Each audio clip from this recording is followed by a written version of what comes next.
बिस्मिल्लाहिर्रहमानिर्रहीम, अस्सलाम वालेकुम तमाम पाकिस्तान और पाकिस्तानियों को ईद मुबारक। समा टीवी की जानिब से मैं हूँ टीपू शरीफ और मैं हूँ किरणनाज नाजरीन। आज हम यहाँ पर ईद मना रहे हैं समा के साथ ईद मिलन। और कई दफ़ा टीपू ऐसे लोग जिनको सिर्फ और सिर्फ देखा जाता है टीवी पर या फिर एक्टिंग करते हुए या फिर एंकरिंग करते हुए, और बहुत सारे लोग जिन्हें पार्लियामेंट हाउस में हम देख रहे होते हैं या फिर जिन्हें हम गाते हुए देख रहे होते हैं, आज हमने यहाँ पर समा के प्लेटफॉर्म पर उन्हें बुलाया है और उनसे जानेंगे कि उनकी ईद किस तरह से गुजर रही होती है। देखिए, ईद की खास बात ये होती है कि आप अपने प्यारों से मिलें, उनके साथ बैठें, उनसे गिले शिकवे जो आपको हैं वो दूर करें। तो हम इस वक्त ऐसी कोशिश करेंगे यहाँ पर कि हम अपने प्यारों से मिलें, ऐसे लोगों से मिलें जिनकी वजह से पाकिस्तान को इज़्ज़त हासिल होती है, उनसे उनकी ईद के बारे में भी मालूम करें और पता करें कि आगे उन सब का क्या प्लान है ज़िंदगी के बारे में। थोड़ा थोड़ा जानने की कोशिश करते हैं। मेरे लेफ्ट पे सबसे पहले बैठे हैं हमारे बहुत ही अच्छे साथी, हमारे सीनियर, हमारे एक बहुत ही पुराने और बहुत ही वेल नोन, बहुत ही पॉपुलर एंटरटेनर, राइटर और एंकर हनीफ राजा साहब। अस्सलाम वालेकुम। वालेकुम अस्सलाम। ईद मुबारक। ईद मुबारक। आपकी कैसे गुजर रही है ईद? आपके सामने ही है। हम तो आपको पता है कि हल्का फुल्का काम करते ही रहते हैं। ये वाली ईद तो हमारी आपके साथ और आपकी हमारे साथ गुजर गई, लेकिन आपकी ईद वैसे कैसे गुजरती है? वैसे ईद जिस तरह गुजरनी चाहिए वैसे गुजरती है, और मुझे अच्छा लगता है जो रिवायती अंदाज में ईद मनाई जाती है वही सबसे अच्छा लग रहा होता है। बहुत सारे लोग फैशन में कहते हैं कि मैंने ईद सोते हुए गुजारी, यार मैं तो बड़ा बोर होता हूँ। तो भाई आप क्यों बोर होते हैं? इसका मतलब है या तो आप किसी को पसंद नहीं करते या लोग आपको पसंद नहीं करते। लोग आपको पसंद नहीं करते, इसलिए आप किसी से मिलते नहीं हैं और आपकी ईद खराब हो जाती है। ये फैशन है जो कि बुरा फैशन है, मुझे अच्छा नहीं लगता। और तो मैं रिवायती अंदाज में गुजारता हूं। बिजी रहते हैं लाइफ में, उनके पास तो ये शायद 3 दिन बहुत ही इंपॉर्टेंट होते हैं कि आप सबसे मिल सकते हैं। ईद का दिन होता है। बिल्कुल। मजे की बात तो तब होती है जब हम कहते हैं किसी फंक्शन पे जाने से पहले कि हमारे पास डेट नहीं है, और जब हम रिश्तेदारों को कहते हैं तो कहते हैं अब फायदा नहीं है, हम दूसरे के घर जा रहे हैं। हमारे साथ अब वही चीज हो रही है। ऐसे ही होता है। हनीफ भाई के साथ बैठी हैं, यूथ को रिप्रेजेंट करती हैं, बहुत पॉपुलर हैं काफ़ी सारे सर्कल्स में, और इनकी जो बातें होती हैं उनको कोट भी किया जाता है और मिस कोट भी किया जाता है। हमारे साथ बैठी हैं मारवी मेमन साहिबा। Assalamualaikum. Honoured to have you here. Eid मुबारक टू ऑल ऑफ यू। आज आपने वक्त निकाला, कोई मीटिंग नहीं थी, कोई हल्के पे जाना है आज, या आज आपने छुट्टी कर ली? आपके यहाँ से निकलने के फौरन बाद इंशाल्लाह ताला मैं अपने हल्के में जाऊंगी और उनके साथ ईद मनाऊंगी। कैसे ईद मनाते हैं हल्के में? देखें, Eid is always split between family and अवाम, और दोनों बहुत अजीज़ हैं हमें।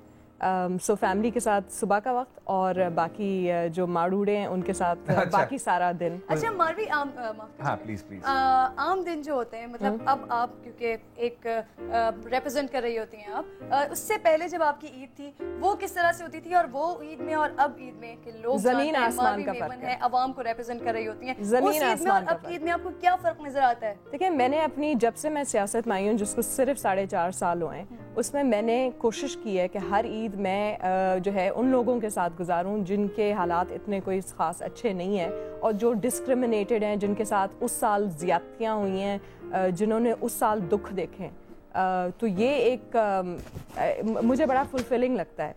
तो फैमिली टाइम डेफिनेटली इसमें जो है ईट अप होता है और वो सफ़र करते हैं, लेकिन उन लोगों के साथ बैठना बहुत ज़रूरी है जिन्होंने उस साल बहुत मुश्किलात से वो लोग गुजरें। तो ये साल भी कोई ख़ास डिफरेंट नहीं होगा। ये भी उन्हीं लोगों के साथ गुजारा जाएगा जिनका साल इतना को ख़ास नहीं गुजरा है, क्योंकि बहुत ज़्यादा गुर्बत है हमारे मुल्क में और उनके साथ बैठना हमारा फ़र्ज़ बनता है। इसीलिए आपने फैसला किया कि आज ईद का दिन आप हमारे साथ गुजारें। नहीं, यहाँ पे मुझे कोई खास गुर्बत नजर नहीं आ रही। यहाँ से निकल के, यहाँ के ग्लैम कासल से निकल के फिर थोड़ा रियलिटी चेक ज़रूरी होता है, जाना ज़रूरी होता है। और आपके लेफ्ट पे बैठे हुए हैं हमारे बहुत ही पुराने दोस्त, बहुत अच्छे साथी, मेरे बड़े भाई के भी दोस्त हैं, मेरे फैमिली फ्रेंड भी हैं, बहुत ज़्यादा टैलेंटेड हैं और अक्सर हमें तरसाते हैं अपने म्यूज़िक के मामले में, क्योंकि बहुत थोड़ा थोड़ा करके सप्लाई करते हैं। ऐसा क्यों है? नदीम जाफरी साहब, ईद मुबारक। अस्सलाम वालेकुम, ईद मुबारक सबको, आप सब लोगों को। हाँ, ये एक अच्छा सवाल है। नदीम भाई, वो एल्बम जो हमसे रूठ गया वो कहाँ है? देखिए, एक्चुअली मैं जब एल्बम बनाना मैंने शुरू किया था जी, उस पूरे प्रोसेस में, उस इर्तिका में कई ऐसे मराहिल आए हमारी इंडस्ट्री पे, जब मुख्तलिफ चीज़ें आया हुई कि एल्बम से अब जिसकी फाइनल शक्ल ये है कि एल्बम बनानी इज़ नॉट नेसेसरी। अब पीपल लिव ऑन सिंगल्स, और बेसिकली ये वेस्ट का ट्रेंड है। और अब ये यहाँ पे क्योंकि ज़ाहिर है लोग इंटेलेक्चुअली ग्रो कर रहे हैं, समझदार हो रहे हैं, अल्लाह का शुक्र है बेहतर हो रहे हैं हालात हमारे म्यूज़िकल मार्केट की बात कर रहा हूँ मैं। हमारे सिंगर्स और जगहों पे जाके परफॉर्म कर रहे हैं और लोगों की तरह मतलब हमें माना जा रहा है। अब सिनेरियो भी चेंज हो गया टोटल। तो अब people are living on singles. ज़्यादातर लोग एक सिंगल 2 सिंगल साल में करते हैं, उसकी वीडियोस बनाते हैं एंड दे डू कॉन्सर्ट्स। हाँ, एक पार्ट बहुत बुरा है कि कॉन्सर्ट्स नहीं होते हमारे मुल्क में हालात की वजह से, तो वो पार्ट जो है वो सफरिंग, तो अगर वो भी ठीक हो जाए तो हमारी सारी इंडस्ट्रीज जो है, मैं समझता हूँ बिल्कुल हमारी आवाम बिल्कुल ये बातें आपसे जानना चाहती है, लेकिन ब्रेक के बाद बिल्कुल नहीं कोई ब्रेक नहीं ले रहे हैं। पहले हम आप ही से पूछेंगे ईदी किसको देकर आ रहे हैं? मैं सच बताऊं, अभी किसी को नहीं दी मैंने। अभी किसी को अभी तक किसी को नहीं दी, अभी मैं सिर्फ समा भागता हुआ आया हूँ। अच्छा, तो ईदी के लिए कुछ प्लान्स है और सबसे ज्यादा ईदी किसको दे रहे हो? ईदी के लिए सबसे पहले तो डकैती प्लान करनी चाहिए। ठीक है ना, महंगाई मतलब आज हमारे साथ आप बैठे हुए हैं तो ये तो सोचा ही नहीं जा सकता ना कि कोई जुमले पे जुमला ना हो। अच्छा, मैं एक बात कहना चाहता हूँ नदीम के लिए। नदीम का एल्बम जिस तरह आप लोगों को बहुत इंतजार है, मुझे पिछले 9 साल से नदीम के एल्बम का इंतजार है। मेरा शो था राजा के साथ, 9 साल पहले मैंने नदीम से पूछा था कि नदीम तुम्हारा एल्बम कब आ रहा है? वो वाला आ गया था नदीम, या जब से नहीं आया अभी तक? नहीं, वो जो एक कंपैरिजन थी वो तो आ गई थी। ठीक। अच्छा, अभी आपने हालात की बात की, अभी आपने थोड़ी सी महंगाई की बात की। मैं इस तरफ जाना तो नहीं चाहता, लेकिन बीच में सियासतदान मौजूद है तो वो बेचारी पिसेंगी जरूर। मारवी जी, आप क्या कहती हैं? अब देखें, रमज़ान गुजर गया, ईद भी आ गई है और होपफुली ईद बहुत अच्छी तरीके से पाकिस्तान में मनाई जाएगी और उसके बाद लोग उन चीज़ों को भूलेंगे नहीं जो उन्होंने रमज़ान में अपनी ज़िंदगी में शामिल की हैं। अब इसके बाद आगे क्या देखती हैं आप? क्योंकि अब पाकिस्तान के लिए एक बहुत ज़्यादा वाइटल ट्रांजिशनरी पीरियड आ रहा है जो शायद पिछले इलेक्शन से ज़्यादा इंपॉर्टेंट हो, क्योंकि कंटिन्यूएशन के वादे जो इतने सारे किए जाते हैं, क्या सिलसिला आप देखती हैं अब? देखिए, आई थिंक सबसे अहम बात यह है कि हमने ये सोचना है कि क्या हमें ट्रूली अपनी फैमिली के लिए, अपने लिए, अपने नेबरहुड के लिए, अपने गांव के लिए, अपने प्रोविंस के लिए, अपने मुल्क के लिए खुशहाली चाहिए या नहीं चाहिए? अगर हमें चाहिए तो फिर हमें सही फैसले इलेक्शन के दिन करने चाहिए। तो ये जो सही फैसले करने की तौफीक है, हम तो सिर्फ ये दुआ करते हैं अल्लाह साईं से कि वो सबको दे कि सब सही फैसले करें। जिस दिन पाकिस्तान की आवाम सही फैसले कर ले इलेक्शन के दिन, तो पाकिस्तान की तकदीर बदल जाएगी। इसमें कोई खास न्यूक्लियर साइंस नहीं है, ये सिंपल सी बात है। तो इसकी कोशिश में हम लगे हुए हैं। आई थिंक मेरा तो पूरा टाइम अपने एरिया में इसी चीज़ पे गुजरता है कि उनको मैं समझा सकूं कि गलत फैसलों से गलत रिजल्ट्स आप ही ने भुगते हैं। तो अब ये गलत फैसले ना कीजिए, क्योंकि ये कलेक्टिव गलत फैसले होते हैं जो कलेक्टिव डिजास्टर नुकसान पहुंचा। मतलब अगर महंगाई आपको भी लग रही है तो किसी गरीब को भी लग रही है, तो सबको लग रही है। बिल्कुल, सबको डिफरेंट प्रोपोर्शंस में लग रही है। मैं आपकी इजाजत से सवाल पूछना चाहता हूं। बिल्कुल। मारवी जी, ये बताइए, एक तो आज आप बहुत अच्छी लग रही है मुस्कुराती हुई। वैसे यूजुअली मुस्कुराती भी नजर आ रही होती है स्क्रीन पर, कम न मुस्कुराती। और जब इनको गुस्सा दिला दिया जाए तो फिर ये नहीं मुस्कुराती। कोई भी आदमी नहीं मुस्कुराता। मेरे साथ ऐसे हुकूमत का कोई नहीं बैठा ना। हां, तो इसमें क्या मुस्कुरा सकते? मैं फिर खामखा में से मेरा मूड तो फिर सही। अच्छा, रियाया में बैठ के मुस्कुराती हैं आप। लेकिन जब ये एक अच्छी मिल गए, लोगों के साथ बैठी होती है तो मेरा मूड बिल्कुल। अच्छा, मुझे ये बताइए, सीरियसली पूछ रहा हूँ, हमें तो पता नहीं है ना, हम तो मासूम आवाम है, ठीक है, मासूम बाकी। ये बताएं कि क्या इलेक्शन होंगे? इंशाल्लाह। अच्छा जी। तो ये शेख रशीद साहब के अलावा आप भी पेशगोई कर लेती हैं? नहीं, मैं इस तरह की पेशगोइयां नहीं करती।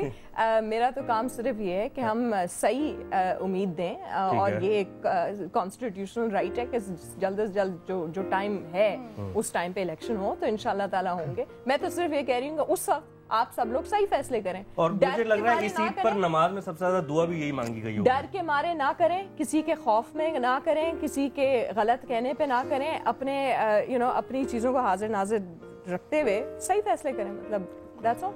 अच्छा, कुकिंग करती हैं ईद पर, बहुत सारी बातें हो गई। अब ये जो हमारे लोग जानना चाहते हैं कि भाई मारवी मेमन साहिबा एक इंडिविजुअल पर्सनैलिटी है क्या, तो उस तरह से हम आपसे जानना चाह रहे हैं कि घर में कुकिंग करती हैं और ईद के दिन स्पेशल चीज कुछ बना रही हैं? बकरा ईद पे अलग किस्म की कुकिंग होती है, मीठी ईद पे अलग किस्म की कुकिंग होती है। मीठी ईद पे फीरनी बनती है, खीर बनती है। बकरा ईद पे बहुत जबरदस्त कटाकट बनता है। और फिर मुझे याद आ रहे होते हैं वो सारे जो गलत किस्म के सियासतदान हैं जब मैं उसको टक टक करके काट रही हूँ। आप वैसे दावत देती हैं या आपको दावत दी जाती है हल्के की जानिब से? मैं ज़्यादातर जब अपनी कुकिंग करती हूँ, जब हम थके थके आते हैं अपने काम करके, रोडों से वापस अपने कैंप ऑफिसेज पहुँचते हैं, तो तब मैं अपने वर्कर्स के लिए सबसे शौक से कुकिंग करती हूँ। तो उनके साथ उनके लिए कुक करना और वो सबसे अच्छा लगता है। अच्छा, एक और फ्रेंड्स की कैटेगरी भी है, लेकिन आजकल मुझे नसीब नहीं हो रहा वो टाइम, और उनको भी मेरी कुकिंग नसीब नहीं हो रही, तो ये फिर बात करनी गलत बयानी हो जाएगी। लोग पीछे हैं, लेकिन आपके ट्वीट जो अभी आपने सुनाया था हमें थोड़ी देर पहले, वो ट्वीट जो है वो मिस कोट और कोट होता रहता है। नदीम भाई, एक ऐसा फैक्ट आपके बारे में जो कम लोग जानते हैं वो ये कि आप सोशल वर्क भी करते हैं ठीक ठाक, और काफ़ी आप इन्वॉल्व हैं बच्चों के कामों में, ख़ास तौर पे जो आपके प्रोग्राम्स भी रह चुके हैं टीवी पे उस नौइयत से, और बहुत सारा काम होता रहता है। इस वक्त कोई ख़ास चीज़ आपने कोई बनाई या कोई चीज़ कोई उनके लिए कुछ किया इस रमज़ान में? क्योंकि इत्तेफाक से हर ईद पे हमारी कहीं ना कहीं मुलाकात ज़रूर होती है। अच्छा लगता है, हमारी मुलाकात गाय बगाए होती रहती है। इस ईद पर मैंने कुछ ऐसा कोई स्पेशल वो नहीं किया। एक्चुअली ये काम जो है ये मैंने कभी पब्लिसाइज भी नहीं किया। It's very much a personal kind of affair. मैं बड़े अपने लिए करता हूँ ये, और मुझे बड़ा सुकून मिलता है। सेव द चिल्ड्रन के नाम से एक बच्चों के लिए काम करने वाले कुछ लोग हैं, उन्हीं का हिस्सा बन जाता हूँ अक्सर मैं, सेव द चिल्ड्रन पाकिस्तान। और उन छोटे बच्चों पे ज़्यादतियाँ और जुल्म होता देख के कहीं पे भी हर इंसान को तकलीफ़ होती है। So I am not very special, मुझे भी उतनी ही तकलीफ़ होती है जब सिग्नल पे कोई बच्चा, मुझे अपने बच्चे ऐसा लगने लगते हैं खामा में, शक्ल ना भी मिल रही हो तब भी, तो वो तकलीफ़ जो होती है उसने मजबूर किया कि कुछ थोड़ा सा किया जाए। तो फिर ऐसे हालात जो मुल्क में गुजरे, ज़लज़ले आए और जो परेशानियां गुजरी, सैलाब, उसमें कुछ पार्टिसिपेट किया मैंने। और इस बात को बहुत इसलिए नहीं बताता मैं क्योंकि मैं चाहता हूँ इसका जो ये बात की बड़ी खूबसूरत बात की, क्योंकि रमज़ान में जो रोज़े आते हैं उसका भी मकसद यही होता है कि अल्लाह ने रोज़े इसलिए दिए कि जो ऐसी अवाम जो खाना नहीं खाती, जिनको भूख का एहसास होता है, तो हमें भूख का एहसास हो सके। तब जब आप इतनी खूबसूरत उन बच्चों के साथ ईद मनाते हैं, उस वक्त क्या जज्बात होते होंगे आपके? यहाँ अक्सर मैं जो शो आप लोग देखते भी हैं, मेरा ऑन एयर एक शो है, वो हम अक्सर ईदी सेंटर में और अक्सर ऐसे इलाकों में, अक्सर माजूर बच्चों के स्कूल्स में जाके मनाते हैं। बड़ा मुश्किल होता है वहाँ शो करना, और इतना इमोशनल हो जाता है बाज़ औक़ात के शो कई बार रोकना पड़ जाता है।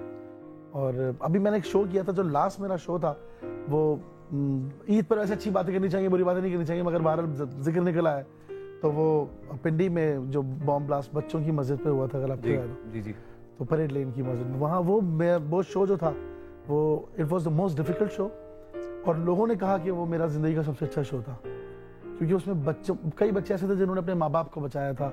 एक बच्चा ऐसा था जो अपने बाप पे लेट गया था। बड़े यानी कि ऐसे उसमें वाक़यात थे जिनसे सिर्फ रोना धोना हो सकता था। तो वो शो मैंने बड़ा अपने आंसुओं को और अपने जज्बात को काबू में रखते हुए, पूरे 1.5 घंटे का शो था वो, उस शो को मैंने निकाला है पूरा। और वो शो ख़त्म होने के बाद फिर मैं गया हूँ एक जगह अकेला और जाके फटा हूँ मैं, मगर वो इतना मुश्किल हो जाता है बाज़ औक़ात। बहुत छोटा बच्चा जब ऐसी कोई बात कर रहा हो ना, इट्स इररेसिस्टिबल, आप रोक नहीं पाते। लेकिन कहते हैं नदीम भाई कि बच्चों की जो ईद होती है ना, वो सबसे ज़्यादा मानी रखती है। हम लोगों ने भी सबने वो दिन अभी गुजारे मावी साहबा ने बड़ी अच्छी बात की, मुझे बड़ा क्यूट लगा, ने कहा मीठी ईद को बहुत मतलब उसका नाम मीठी ईद नहीं है, मगर हम उसको मीठी ईद कहते हैं, एंड दैट्स वेरी क्यूट। वो एक्चुअली मीठी ही है क्योंकि उसके अंदर आपको कोई कुर्बानी की वो इसके अंदर शीरकुरमा होता है, और शायद जो बकरीद होती है उसके अंदर वो हम बिरयानी खा रहे होते हैं, तो इस वजह से इसको डिफरेंट किया जाता है। हम बकरीद में कटाकट खाते हैं। भूख और मीठे की बातें जारी रहेंगी, और हम ये भी जानेंगे हनीफ भाई से कि उनकी ईद जो है वो इस साल किस वजह से ज़्यादा स्पेशल रही। ब्रेक में जाएंगे, ब्रेक के बाद वापस आएंगे। देखते रहिए ईद मिलन विद समा।